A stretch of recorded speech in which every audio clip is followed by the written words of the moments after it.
Dozens of people turned out for a special town meeting in Longmeadow, many of them to express their disapproval for the expansion of a gas line in their community. Western Mass News reporter James Villalobos was at the meeting. He joins us now with the outcome of the vote. James? Well, Chris, the measure that was up for a vote tonight was Article 1, with many saying that their focus is about protecting the health and safety of the town's residential neighborhoods, and by an overwhelming majority, they voted down the proposed plan to build a gas line through their town.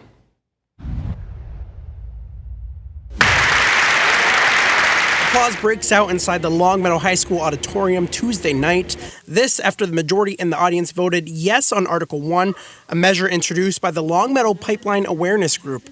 Chair of the group, Michelle Morantz, tells Western Mass News their goal was to stop a plan by Columbia and Tennessee Gas to construct a new metering station and pipelines in the town's residential areas. What we're hoping to say to Columbia Gas and to Tennessee Gas is thanks but no thanks. We really don't want you in the middle of a well-established neighborhood not far, less than a half mile from Wolf Swamp Elementary School.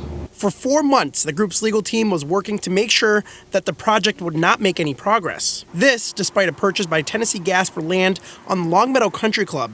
It's not acceptable to impose, to transform the nature of a community without the community's permission. The article even received unanimous support from the town's planning board. In addition to unintended gas leaks, metering stations, such as the one proposed for Longmeadow, relieve gas pressure by regularly blowing off gas into the air we breathe.